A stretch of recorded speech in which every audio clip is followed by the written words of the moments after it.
What's happening, guys? Today I've just updating you. I didn't want you to film me.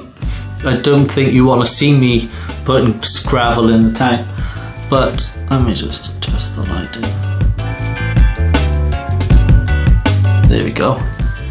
As you can see, there's gravel in there now. I didn't want to, you don't want to watch me put gravel in the tank. Basically, this video is just a quick update. The gravel's in there, but I want to give you a quick tip. If you're using this Denley 6-in-1, I'm not sure on the other brands. I've used the discus substrate in the past. Mixed reviews about it. I'm not sure if it's the best product or if I don't think it's as good as the Denley 6-in-1 anyway. So you have 10 mil. I think that's what I would recommend anyway. They say like a thin layer on the bottom. I think you can get away with a big layer. It lasts longer. You get better nutrients, better plant growth. The cap is the most important one. So most gravel caps that they tell you to on the packaging, like Denley 6-in-1 and all the other brands, they say to only put on.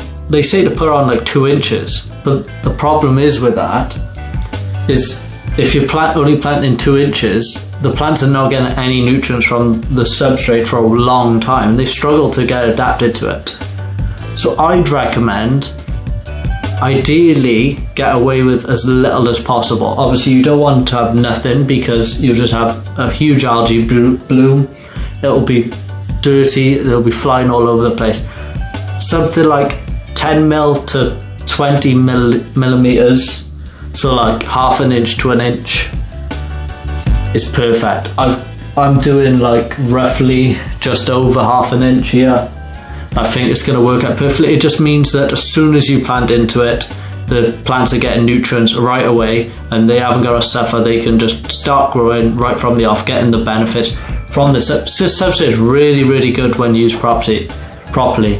I've done substrates in the tanks in the past using this stuff, or the tropical stuff, all this stuff, and I've put too big a gravel cap and the plants struggle, so then I have to take some back out and then it just messes with the whole scape. You don't want to be doing that. Try and get it as little as possible. If you are worried about it going out, just get some play sand and just sprinkle a fine layer, no, like a couple of millimeters maximum, just to keep it bedded down, and the plant should have no problem going through like a millimeter or 2 through the play sand. You don't want to put play sand straight over the top of that and have that as your substrate. It's too compact.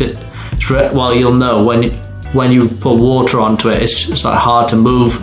So if you are worried about it, or you've got a coarse substrate, I'd recommend a couple of millimeters of sand and then gravel over the top. I'm fine with this because this is only like 2-3 millimeters gravel, so it's perfect for the plants, and they can go straight. I can plant straight down into that substrate. So the gravel is only there just for aesthetic reasons and to keep that down.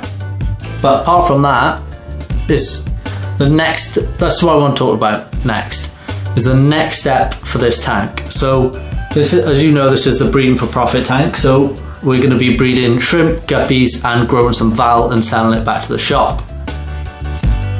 The next step is, I was going to fill this up and get some plants for the next step. So I was thinking, what can I do to maximize my benefits right from the off? And shrimp feed on biofilm. So I'm going to put a bit of wood, only a little bit of wood, because I don't want to have like struggling to catch fish out, or fish are not doing so well, or you're missing babies and they're underneath it hiding. Just a little bit of wood, just so I can easily move it out of the way and no problems. Just enough for biofilm to cause, and the shrimp babies to feed on. Even the baby fish, the baby guppies will feed on it. So I think that's what we'll do on the next episode. We'll talk through the process of that and what the benefits are. And then the next stage after that is getting some plants, filling it with water, and after that we're going to put some fish in, shrimp in,